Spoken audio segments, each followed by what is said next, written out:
Bonsoir les amis, nous sommes le samedi 23 mai 2020, il est 20h15. Je tenais d'abord à vous féliciter, vous remercier, parce que suite à l'émission d'hier sur l'action collective, le droit de soigner et d'être soigné, là on est passé en phase donc attaque en justice. Vous savez que le premier step était de 2500 pour engager la première action en justice.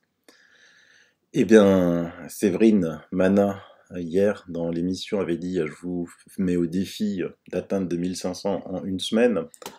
Moi, personnellement, les 2500, ça ne m'intéresse pas. Ce que je vise, c'est les 10 000 pour que l'on ait les 4 actions en justice. On n'a pas parlé de la 4e hier, c'est vrai. C'est une saisine de la Cour européenne des droits de l'homme contre les décisions rendues par la justice française à l'occasion de la crise.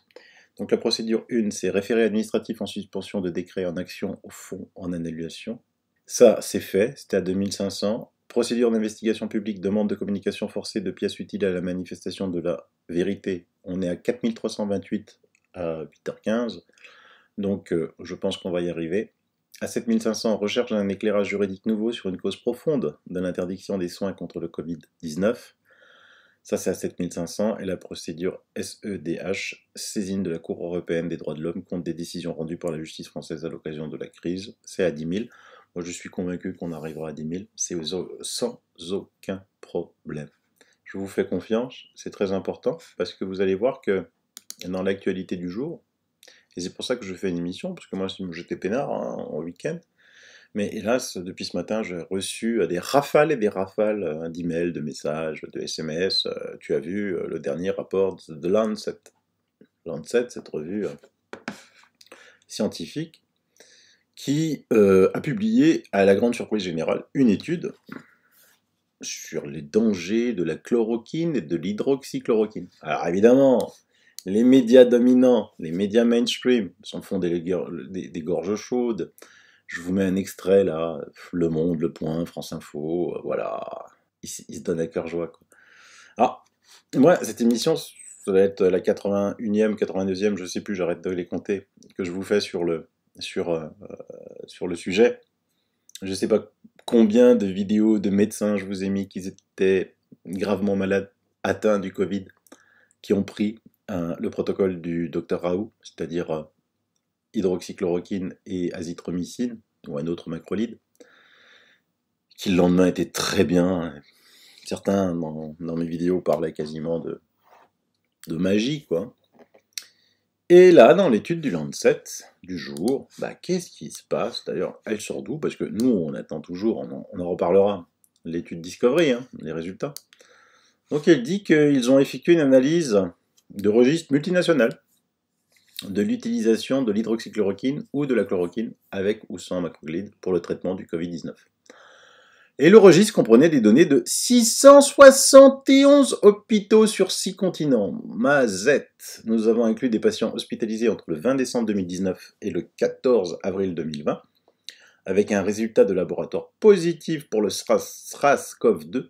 Déjà, 20 décembre 2019, ils faisaient déjà des tests. C'est quand même très intéressant, alors que la Chine a déclaré la pandémie 31 décembre, je crois, de mémoire. Mais eux, à partir du 20 décembre, ils faisaient déjà des tests. Les patients qui ont reçu l'un des traitements d'intérêt dans les 48 heures suivant le diagnostic ont été inclus dans l'un des 4 groupes de traitement. Donc déjà, 48 heures, on ne sait pas trop quoi. Est-ce que par exemple, c'est quelqu'un qui se sent bien, qui arrive et qui fait un test, il est positif alors qu'il se sent bien, ou c'est quelqu'un qui est agonisant, mourant, on lui fait un test et donc il est positif forcément, puisqu'il est agonisant, mourant, au Covid. Et donc ils ont mis 4 groupes. Il y en a qui ont traité la chloroquine seule, chloroquine avec un antibio, hydroxychloroquine seule, ou hydroxychloroquine avec un macrolide. Et les patients qui n'ont reçu aucun de ces traitements se sont formés le groupe témoin, le groupe de contrôle. Les patients pour lesquels l'un des traitements d'intérêt a été initié plus de 48 heures après le diagnostic ou alors qu'ils étaient sous ventilation mécanique. Ça, c'est très intéressant. Très intéressant parce que, comme vous le savez, maintenant que vous suivez ma chaîne, s'il est déjà sous ventilation mécanique, ça veut déjà dire que, de toute façon, on sait, vu que Didier Raoult le dit dès le départ, que l'hydroxychloroquine ne sert strictement à rien. Et donc, il balance une étude sur 96 032 patients. Oh là là, là, tout le monde se dit, oh là là, ça, c'est THE étude, quoi. C'est l'étude. 96 000. Ouais, sauf que parmi ceux-ci, 14 000 seulement 888 étaient dans le groupe de traitement, et donc 80 144 étaient dans le groupe témoin. Bah, ça limite. Je sais pas où ils ont été les chercher aussi rapidement, ces 80 000 patients qui étaient atteints du Covid, mais bon, admettons. Et donc, vous voyez que 1868 ont reçu de la chloroquine, 3783 ont reçu de la chloroquine avec un macrolide, 3016 ont reçu de l'hydroxychloroquine, et 6221 ont reçu de l'hydroxychloroquine avec un macrolide. Ok. Et là, j'apprends un chiffre, mais spectaculaire, quoi. 10 698 patients, soit 11,1%, sont décédés à l'hôpital. Et donc, ça nous donne un tableau comme ça à la fin. Alors, ce tableau, j'ai été les chercher chez les débunkers. Hein. Vous savez que maintenant que même l'OMS finance des débunkers professionnels, je vous en ai déjà parlé. Et donc, ils disent que, en fait, le taux de mortalité, dans le groupe de contrôle, c'est-à-dire le groupe, les 80, et puis de 80 000 où il n'y avait rien, 9,30% sont morts. Avec la chloroquine, 16,40. Chloroquine et antibiotiques, 22,20. Hydroxychloroquine seul, 18. Mais alors, hydroxychloroquine et macrolide, 23,80. Alors évidemment, là, je me suis dit, là, ah bah dis donc, c'est fou ça. Donc la première réflexion que j'ai eue quand même, c'est de dire, donc en fait, la chloroquine et l'hydroxychloroquine tuent quoi. Tuent parce que c'est qu'on ait ou pas un virus, en prenant ce médicament en plus, ça tue. Sachant qu'il était en vente libre. Moi, je suis allé en Afrique, on m'a prescrit de la chloroquine. On ne m'a pas demandé si j'avais des problèmes cardiaques, si j'étais diabétique, rien, on m'a prescrit. Je sais pas combien Didier Raoult a dit, 1 milliard de ces médicaments ont été vendus dans le monde. Donc la première réaction qui m'est venue, c'est, bah, on va porter plainte, hein, parce que franchement, depuis 50, 60 ans que ces médicaments sont vendus en accès libre sans prescription, et on s'aperçoit que si on les prend, bah, ça peut être dangereux, bah, faut porter plainte, parce que, excusez-moi, si c'est aussi dangereux que ça, alors que c'était en vente libre et qu'on ne nous a jamais rien demandé, ça veut dire qu'il y a des gens qui n'ont pas fait leur boulot. Ils n'ont pas fait leur boulot. C'est-à-dire que c'est un médicament dangereux qui peut tuer des personnes. Ah oui. Donc ça, il faut vraiment être clair là-dessus. Hein. C'est là qu'on s'aperçoit qu'on a un ministre de la Santé qui a exactement les mêmes préoccupations de moi. Hein. Donc Olivier Véran tweet immédiatement, suite à la publication dans The Lancet d'une étude alertant sur l'inefficacité et les risques de certains traitements du Covid, dont l'hydroxychloroquine, il a saisi le Haut Conseil de la Sécurité publique pour qu'il analyse et me propose sous 48 heures une révision des règles dérogatoires de prescription. Voilà, il est trop sympa ce ministre. Et bon, il y a quelqu'un qui lui répond où en est Discovery? Les premiers résultats étaient promis par vous-même et Emmanuel Macron pour la fin du mois d'avril. Et vous publiez à propos de The Lancet, parce que, je sais pas, on arrive plutôt fin mai hein, que fin avril. Donc après, je me dis, bah, punaise, vu le taux de mortalité, parce que quand même, ça fait quand même un taux de mortalité dans ce qu'ils annoncent de The Lancet. 10 698 morts sur 96 032. Ça fait 11,1%, quoi. 11,1% de gens qui sont morts. Et moi, j'étais quand même très, très inquiet hein, ce matin. Donc, j'ai tout de suite été voir, par exemple, les ventes.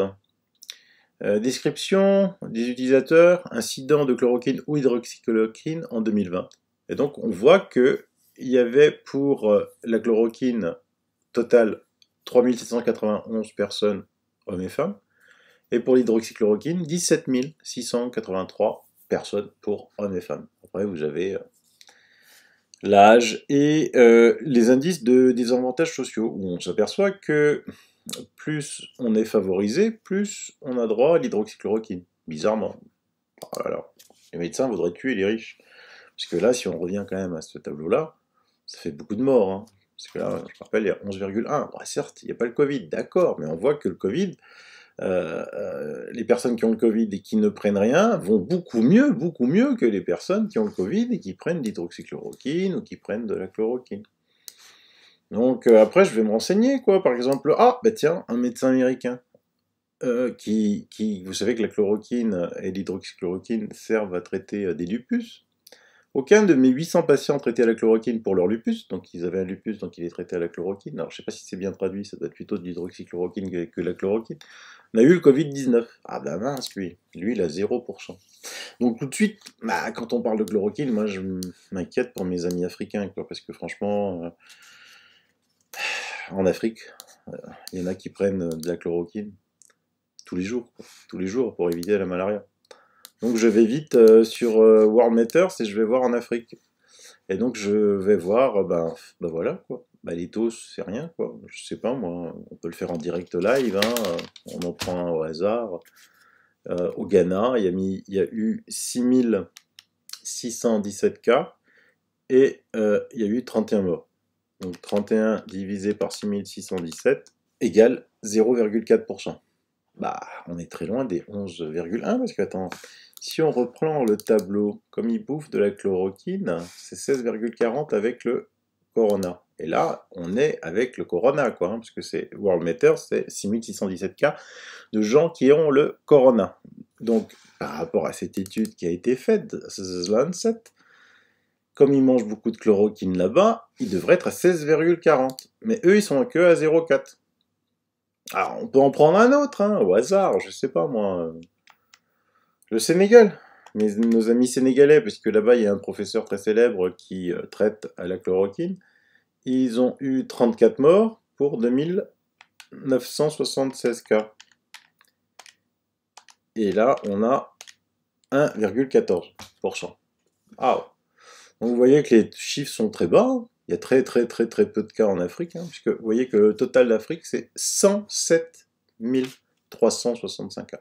Donc dans un continent où on mange beaucoup de chloroquine, où tous les médias avaient annoncé que ça serait une catastrophe sanitaire dès que le Covid atteindrait l'Afrique, on s'aperçoit qu'il y a 107 365 cas pour 3248 morts. Donc là, pour l'Afrique, on dit 3248 divisé par 107 365 égale fois 100, 3%. On est très loin de l'étude de The Lancet, en temps réel, sur un continent complet. Depuis le début de la pandémie, chiffre à hier, non, à ce jour, enfin, oui, allez, on va dire à hier soir. Donc après, je me suis dit, en Asie aussi, hein, il y a des zones à palu, certaines zones, pas toutes, hein, dans ce qui est classé la vie. Et là aussi, quand on voit les chiffres, on est très loin des 11%. Parce que si on prend tout de suite le tableau à droite du nombre de morts par habitant, bon, il y a l'Iran qui a un cas un peu exceptionnel, puisqu'il a été très touché très vite. Vous voyez que le nombre de morts par habitant, là, le plus, c'est l'Iran, c'est 88 pour 1 million de morts. 88 pour 1 million d'habitants. En Iran, le deuxième c'est 51, et après ça chute très vite, quoi. On arrive à Israël, 30, Arménie, 26. Bon. Si on prend l'autre tableau de l'Asie, bah là on est vraiment dans les chiffres ridicules, hein, 0,4, 0,8, 0,5, 0,9, 0,1, 0,2. Bon. Mais alors, qu'est-ce qui se passe? Alors aux USA, on dit qu'il y a beaucoup de cas, c'est 5,92%, donc on est encore très loin des chiffres de The Lancet. Par contre, la Russie, c'est encore plus bas, 1%. Par contre, si on commence à attaquer la France, c'est 15,52%. La Belgique, 16,25%. Et là, on se rapproche, bizarrement, des chiffres de The Lancet. Pourtant,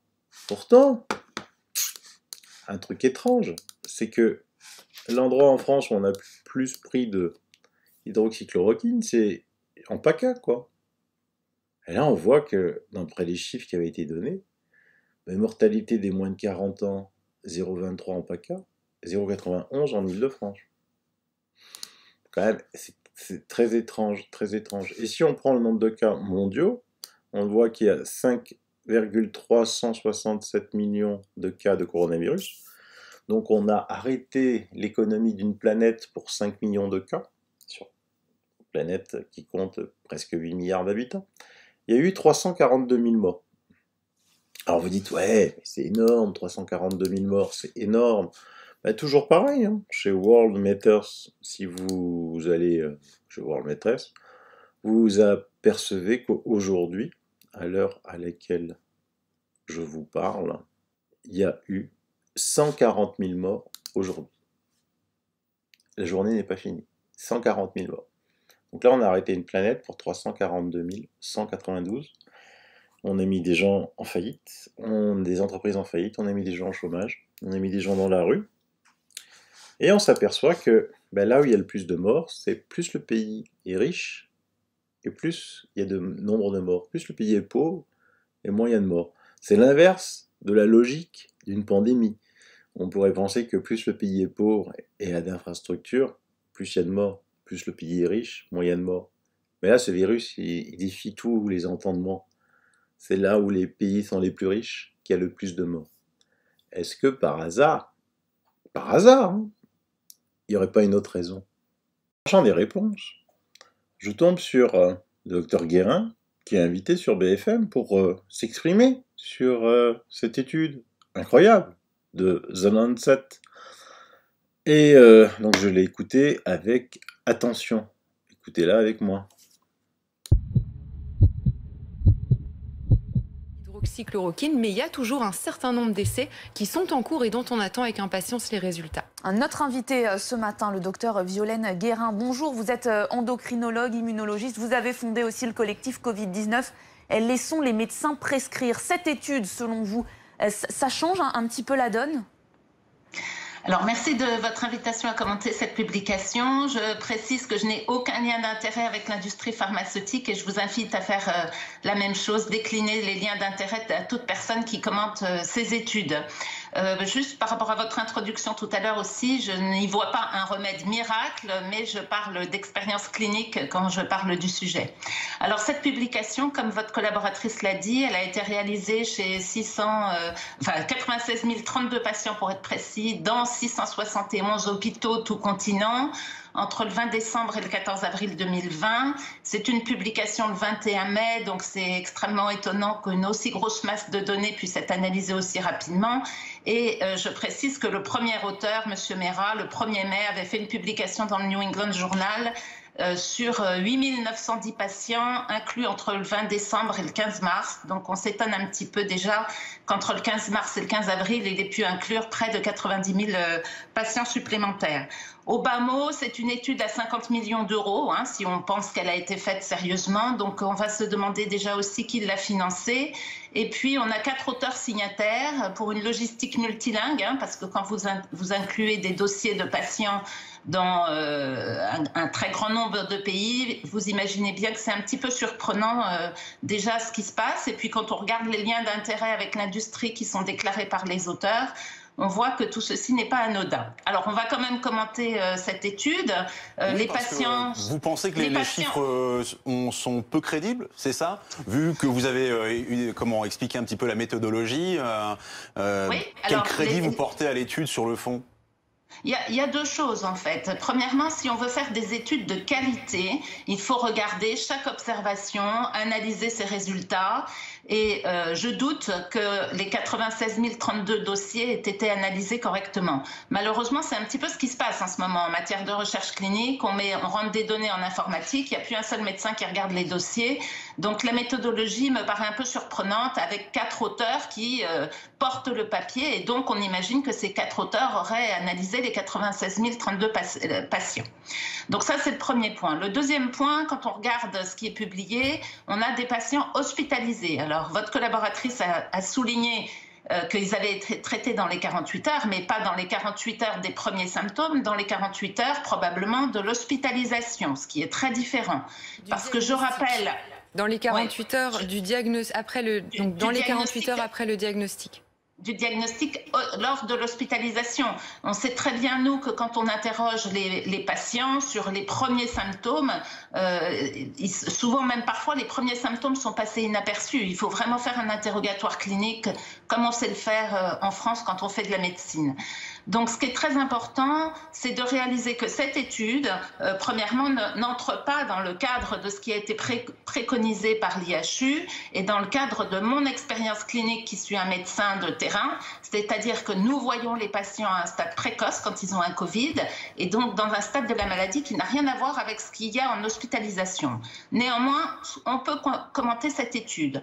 Les groupes ne sont pas comparables. Déjà, premier point. Quand vous voyez que les patients qui ont été traités dans le groupe hydroxychloroquine, il y en a 6221, ils ont un état beaucoup plus grave, puisque par exemple, si on prend un seul critère qui est la ventilation mécanique, vous notez dans l'étude que ces patients, il y avait 20% de patients ventilés dans le groupe hydroxychloroquine, contre 7,7% dans le groupe qui est un groupe dit témoin et... on n'a pas tous les détails non plus sur les prises en charge de ce groupe. Dr Guérin, qu'effectivement, il y a des problèmes pour comparer certains chiffres. On reviendra vers vous un peu plus tard. Merci beaucoup, Dr Violaine Guérin, endocrinologue, immunologiste. On rappelle que vous avez fondé le collectif Covid-19. Laissons les médecins prescrire. Oh bah mince, quand ça devenait intéressant, le journaliste l'a coupé. Bah oui, hein. Fallait pas l'inviter, hein, mon gars, hein, si tu voulais pas qu'elle parle. Donc déjà, j'adore, parce que dès le départ, elle dit qu'elle n'a aucun lien d'intérêt avec Big Pharma, et elle les invite à en faire de même. Ensuite, elle dit des choses extraordinaires, hein, que tout ce qu'on reprochait à la première étude, la pauvre première étude de Didier Raoult, ils le font, hein, et que cette étude a coûté quand même au bas mot, 90 000 patients. Au 1er mai, il en avait 8 910, le gars, et là, on est le 23 mai, il en a 10 fois plus. C'est stupéfiant. D'un autre côté, on entend que l'étude Discovery n'arrive pas au bout parce qu'on n'arrive pas à avoir des patients. Et lui, oh là, t'en veux 90 000, je t'en mets 90 000. Bah, t'aurais pu en mettre 1 million, hein, c'était pareil. On y aurait cru. C'est un truc de fou. Mais ça, c'est en direct. Hein. C'est foutage de gueule en direct. Et évidemment, à la fin, comme elle prenait le dessus, il la coupe à la façon BFM. Il a peur de se faire gronder par son patron, Monsieur Drahi, très lié avec Emmanuel Macron, Olivier Véran et toute cette clique. Alors, je vais vous dire, ouais, c'est quand même The Lancet. Hein. Ouais, c'est The Lancet. Je sais pas par quoi on voulait qu'on commence. Parce que, pourquoi, sur, je sais pas, moi, combien de médicaments il y a dans le monde, 5 000, 10 000, quand les Chinois ont été face à cette crise, pourquoi ils ont décidé de tester l'hydroxychloroquine? Comme ça, intuition, pif, allez, ouais, celui-là, je prends celui-là. Non. Parce que The Lancet, mais là, on n'est pas en 2020, en 2003, novembre 2003, a publié une étude effet de la chloroquine sur les infections virales, un vieux médicament contre les maladies actuelles. La chloroquine, blabla, outre ses effets antipaludiques bien connus, possède des propriétés biochimiques intéressantes qui pourraient être appliquées contre certaines infections virales. La chloroquine exerce des effets antiviraux directs, inhibant les étapes dépendantes du pH, de la réplication de plusieurs virus, y compris les membres des flavivirus, rétrovirus et coronavirus, parce que je vous rappelle ici que nous sommes en présence du SRAS-CoV-2 dit Covid-19, mais qu'il y a d'autres et beaucoup d'autres coronavirus. Et si on va plus loin dans l'article, on voit les mécanismes généraux de l'inhibition virale par la chloroquine. La chloroquine ou l'hydroxychloroquine peut altérer la réplication de plusieurs virus en interagissant avec l'entrée virale à médiation endosomique ou les stades avancés de la réplication des virus enveloppés. Mais alors là, c'est encore plus surprenant. Hypothèse, le cas du SRAS. Et là, on est, je vous rappelle, en 2003, et on parle du SRAS-CoV-1. D'accord? Aujourd'hui, on est au SRAS-CoV-2. Sur la base des effets de la chloroquine ou de l'hydroxychloroquine sur plusieurs virus enveloppés et sur l'action immunitaire, nous émettons l'hypothèse que ce médicament pourrait être d'une certaine utilité pour la gestion clinique du SRAS. À l'heure actuelle, aucune tentative de traiter cette maladie avec des médicaments antiviraux connus, à savoir la ribavirine et l'oseltamivir, n'a été concluante. Les corticostéroïdes peuvent être d'une certaine utilité pour contrôler les réponses inflammatoires au niveau pulmonaire, mais également provoquer une immunodépression incontrôlée, entraînant une surinfection pulmonaire. L'agent causal du SRAS a récemment été décrit comme un nouveau coronavirus. Des études récentes soutiennent l'idée que les coronaviridae infectent leurs cellules cibles par une voie endocytique et que la chloroquine pourrait inhiber leur réplication. Donc là, on est quand même en 2003, donc je pense que de 2003 à 2020, ils ont fait plein d'études là-dessus et se sont aperçus que ça marchait. Et cela marche. Puisque malgré l'étude de The Lancet, nous avons de l'autre côté maintenant des centaines d'études qui prouvent que cela marche. Alors pourquoi The Lancet irait publier un truc pareil? Vous allez me dire, c'est une revue sérieuse. Ah, lisons cela, 4 juillet 2016. Un aveu choquant de l'éditeur de The Lancet, la revue médicale la plus estimée au monde, a été pratiquement ignoré par la grande presse et les médias dominants. Le docteur Richard Horton, rédacteur en chef de The Lancet, a récemment fait une annonce disant qu'un nombre scandaleux de publications d'études sont au mieux peu fiables, quand elles ne sont pas complètement mensongères, en plus de frauduleuses. Là, le mot est quand même très fort. On parle de fraude, là. On ne parle pas de mensonge, on parle de fraude.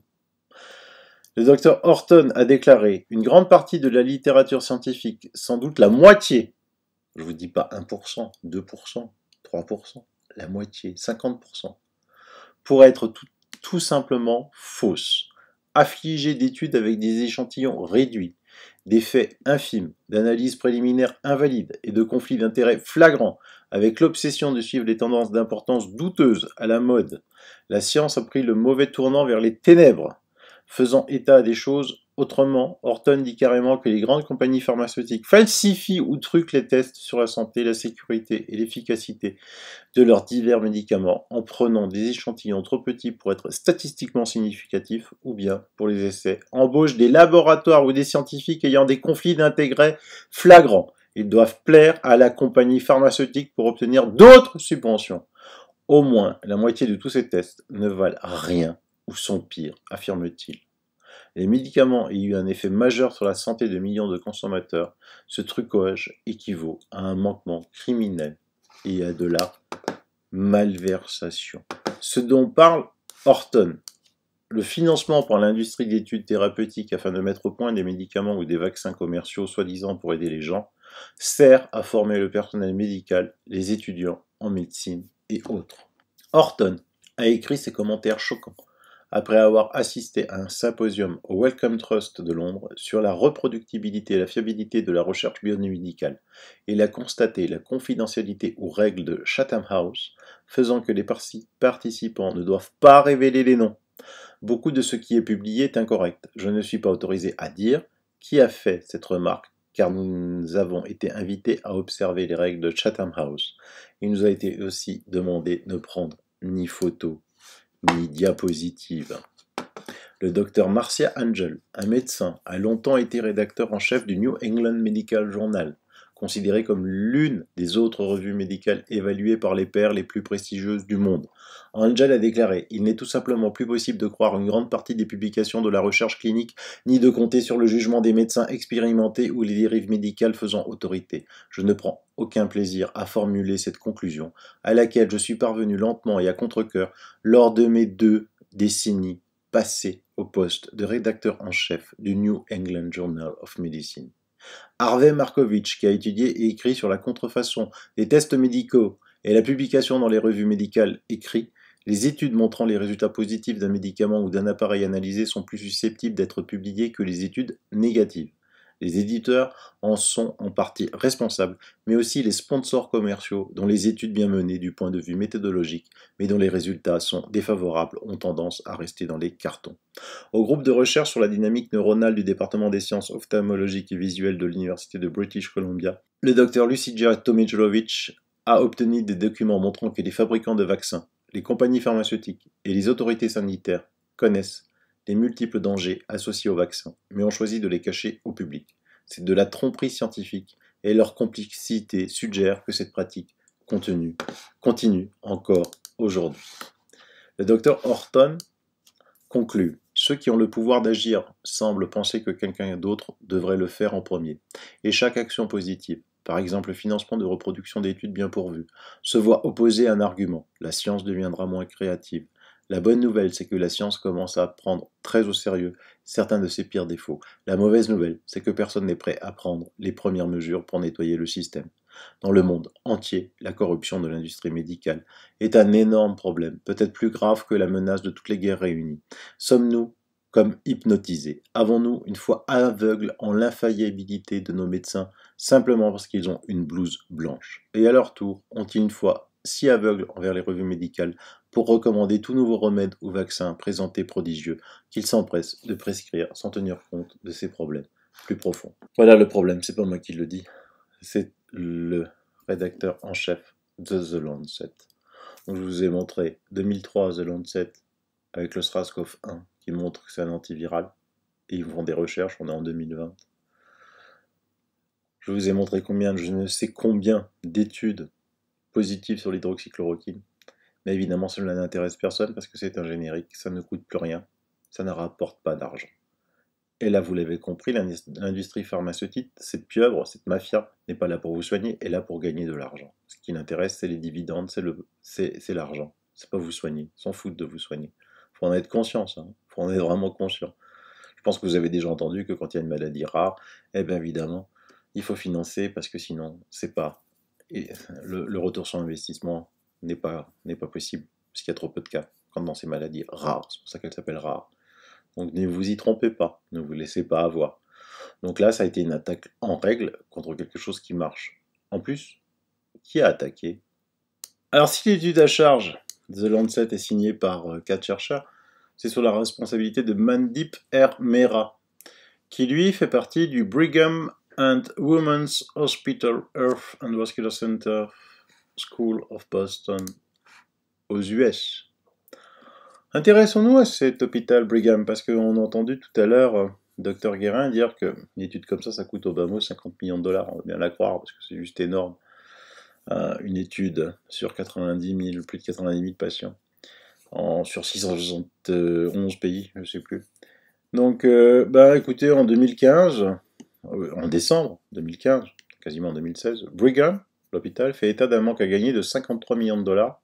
L'hôpital a perdu 53 millions de dollars de son budget au cours de l'exercice qui s'est terminé le 30 septembre, en partie à cause des coûts imprévus associés à sa transition, on s'en fout, alors qu'elle avait prévu, vous voyez, un excédent de 122 millions de dollars qui devait être réinvesti. Donc des problèmes financiers ont poussé l'hôpital à licencier 20 travailleurs et à supprimer 80 postes vacants plus tôt cette année, mais bon, quand on perd 50 millions de dollars, c'est pas 20 travailleurs, c'est 80 postes vacants qui vont vous permettre de vous sauver. Hein. Et donc, quand on va sur ce Service and Brigham and Women's Hospital, il y a des centres d'excellence, hein, Cancer Center, centre cardiaque, vasculaire, centre pulmonaire, centre de neurosciences, centre d'orthopédie et d'arthrite, centre de soins primaires, centre de santé des femmes. Bien. Il y a des départements cliniques, vous les voyez, il y a des services de soutien aux patients. Mais Communicable Disease, c'est-à-dire là où Didier Raoult est numéro 1 mondial, maladie infectieuse. Nada, il n'est pas connu, hein, rien. On va en 29 septembre 2017. Eh ben, l'hôpital de Brigham a réduit par million ses coûts, c'est mal traduit, hein, c'est en anglais. Toutes les sources, hein, je vous les mets dans les liens, tout ce que je vous ai raconté là c'est sourcé, vous inquiétez pas, tout est là. Et on apprend aussi le 28 septembre 2017 que même les surmatelas n'ont pas été épargnés. Un aperçu de la lutte d'un grand hôpital, donc Brigham, 2017, hein, il y a 3 ans, même pas, 2 ans et demi, de la lutte d'un grand hôpital pour réduire les coûts. Et on voit ici une photo où on lit en bas, l'assistante des services d'urgence fait rouler une civière dans le couloir d'un service d'urgence bordé de patients du Brigham and Women's Hospital. Les patients doivent régulièrement attendre un lit ouvert. Donc c'est fantastique, les patients dans les couloirs du Brigham. Et ce même Brigham qui va dépenser 50 millions de dollars pour savoir si l'hydroxychloroquine et la chloroquine sont bons. Et on découvre que Moderna annonce un financement de 40 millions de dollars pour faire avancer le développement d'une nouvelle modalité de traitement biothérapique Messenger RNA Therapeutics. Vous savez, les fameux vaccins ARN, pardon. Moderna, ça vous dit quelque chose, hein? Bill Gates, petit rappel ou pas? Petit rappel. Et donc, Moderna a mis en place un conseil consultatif scientifique composé de spécialistes de renommée mondiale encadrés par Jack Kozak. Bon. Et on lit plus loin que parmi ce conseil scientifique, Elizabeth Noble, docteur en médecine, présidente du Brigham and Women's Hospital et professeure de médecine, en fait partie. Donc là, on va faire un lien entre Moderna, qui a pris une envolée spectaculaire en bourse, grâce à Bill Gates et à son futur vaccin ARN pour le Covid, et que la patronne du Brigham fait partie de ce conseil scientifique. Ensuite, on apprend que IBM Watson Health investit 50 millions de dollars dans Brigham and Women's et Vanderbilt pour l'intelligence artificielle de la santé. L'éminent fournisseur d'intelligence artificielle effectuera l'investissement de 10 ans, dans des collaborations de recherche avec les 2 centres universitaires distincts pour faire progresser la science de l'intelligence artificielle et son application aux principaux problèmes de santé publique. Évidemment, Bill Gates et Microsoft. Mais Bill Gates aussi, ID 2020, et dans ID 2020, hein, croyez-moi, il y a IBM, sans aucun problème. Après, si on va plus loin, le 23 mai 2018, un jury de la Cour supérieure du comté de Suffolk à Boston, Massachusetts, a déclaré Brigham and Women's Hospital coupable de représailles et a accordé 28 millions de dollars à une infirmière. Parce que vous savez, aux États-Unis, on ne plaisante pas avec les procès, on ne plaisante pas, et les indemnités sont lourdes. Donc là, elle avait déjà perdu 50 millions de dollars, là, il doit donner 28 millions de dollars à une infirmière. Je vous laisserai lire, hein, si vous intéresse. Pourquoi? Tiens. Dans la fondation Bill et Melinda Gates, on retrouve le Brigham and Women's Hospital. Voilà une petite somme, je vous ai mis 1,455 millions de dollars, c'est une bagatelle. Le 24 février 2020, Ingrid Katz, de la division santé des femmes, toujours de l'hôpital de Brigham, est parrainée par la fondation Bill et Melinda Gates. Décidément, Bill s'intéresse beaucoup à cet hôpital. Donc un hôpital qui est au creux de la vague, qui perd beaucoup d'argent, qui doit faire face à une lourde crise, qui doit licencier du personnel, qui doit faire face à des indemnités de licenciement, se voit appuyé par Moderna, qui lui apporte 40 millions, se voit appuyé par la fondation Bill et Melinda Gates, et tout d'un coup sort une étude à 50 millions de dollars. Certainement un hasard, Sylvano, tu regardes trop... Non, Sylvano, sérieux. Vous avez compris, hein, on ne sort pas comme ça une étude sous le chapeau. La première étude chinoise, la plus sérieuse, celle que personne n'ose attaquer, hein. Covid-19, une étude chinoise randomisée donne raison. Cette fois-ci, randomisée donne raison au professeur Raoult.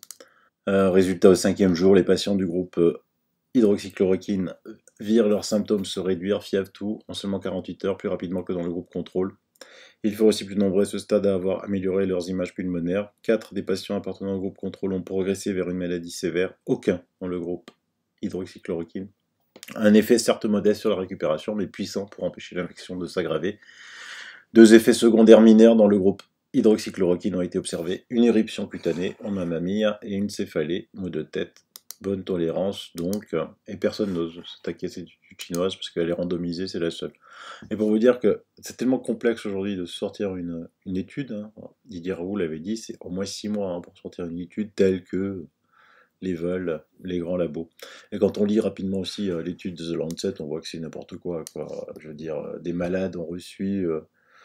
moins de 48 heures de traitement et ils sont considérés comme traités, quoi. Jamais, ça n'existe pas.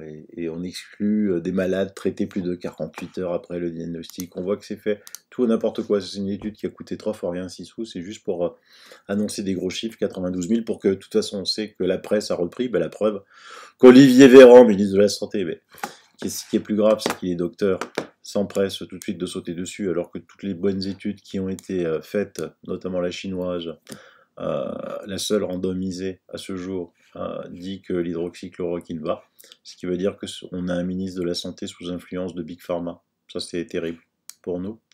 C'est vraiment terrible, et c'est pour ça que soutenez l'action que l'on mène là, venez nous rejoindre. Il faut vraiment que l'on mène toutes ces actions en justice pour que cesse ce type de comportement voyou. Sinon, à part ça, bah, regardez même les Américains, même chez Fauci, quoi, Fauci, l'autre traître à la nation, entame un essai clinique, enfin, quoi, le 14 mai, d'hydroxychloroquine et d'azithromycine pour traiter le Covid. Là encore, une autre étude, efficacité clinique de l'hydroxychloroquine chez des patients atteints de pneumonie Covid-19 qui ont besoin d'oxygène, étude comparative observationnelle utilisant des données de soins de routine, et c'est tout bénéfice pour l'hydroxychloroquine. En Angleterre, Boris Johnson, eh ben, il achète en masse de l'hydroxychloroquine et a décidé de passer à l'hydroxychloroquine. En Inde, ben, voilà, l'ICMR, trois études en Inde. Eux, ils ne sont pas soumis à Big Pharma. Révèle que l'hydroxychloroquine réduit les risques de contracter le Covid, de sorte que l'Institut supérieur de la santé en Inde permet davantage de travailleurs de première ligne de prendre le médicament en préventif, comme l'a fait Donald Trump. Hein. Donc le Conseil indien de recherche médicale, l'organe suprême du pays dans le domaine, a constaté que la consommation de médicaments hydroxychloroquine réduit les risques d'être infecté par Covid-19. En conséquence, il a publié un avis vendredi pour étendre l'utilisation de l'hydroxychloroquine comme traitement préventif contre le nouveau coronavirus. Et donc il le donne aux agents de surveillance, au personnel paramilitaire, de police, ainsi qu'au personnel médical travaillant dans les hôpitaux. Voilà, en pilule préventive. Ce sont des annonces, il y en aura encore plein, on attend toujours l'étude Discovery. Ne vous laissez pas avoir par le fait que Big Pharma c'est une pieuvre tentaculaire, c'est une mafia. Et moi, j'aurais préféré que on explique qu'est-ce que vous utilisez. Qu'est-ce que vous utilisez? Parce que vous tapez sur l'hydroxychloroquine et l'azithromycine qui sont utilisés par 58% des praticiens dans le monde. D'autres utilisent d'autres méthodes que l'Artemisia annua, la vitamine C en intraveineuse, l'ozonothérapie, des traitements antibiotiques. Vous utilisez quoi? Vous attendez des tests, la pandémie elle est finie là, elle est finie, les gens sont morts et vous n'avez rien fait. Par contre, les gens sont morts et vous n'avez rien fait si vous avez fait quelque chose. Vous avez dit de rester chez eux et de prendre du Doliprane. Donc là, c'est le stade 2, c'est-à-dire que le confinement a tué des gens, puisqu'on l'a vu en Italie qu'il y a eu rien qu'au mois de mars 3 fois plus de personnes qui sont mortes de crise cardiaque comme jamais au monde. Là, il y a des gens qui n'ont plus été chez le médecin, là les hôpitaux sont vides, les généralistes n'ont plus rien à faire. Donc il va y avoir une seconde vague, mais c'est pas la seconde vague du Covid, c'est la seconde vague des morts indirectes du Covid. Et vous leur avez donné du paracétamol, comme si donner du paracétamol c'était un acte anodin. Donc je rappelle ici, source OMS, Vigibase, de 1968 à 2020, 1968 à 2020, ça fait 52 ans. Vigibase a collecté 6163 accidents pour la chloroquine, 23 019 pour l'hydroxychloroquine. On pourrait penser que c'est énorme, oui, mais elle en a recensé 147 697 pour le paracétamol. Les crises cardiaques, vous voulez imputer la chloroquine, l'hydroxychloroquine, comme quoi ça provoque des crises cardiaques. De 1968 à 2020, Vigibase, l'OMS, a recensé 417 accidents cardiaques pour la chloroquine. 964 pour l'hydroxychloroquine. Ça peut paraître énorme, oui, mais elle en a recensé 4486 pour le paracétamol.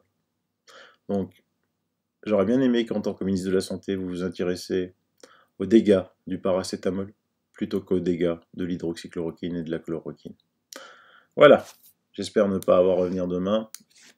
Je vous souhaite un bon week-end, un bon dimanche. Bye bye, bisous.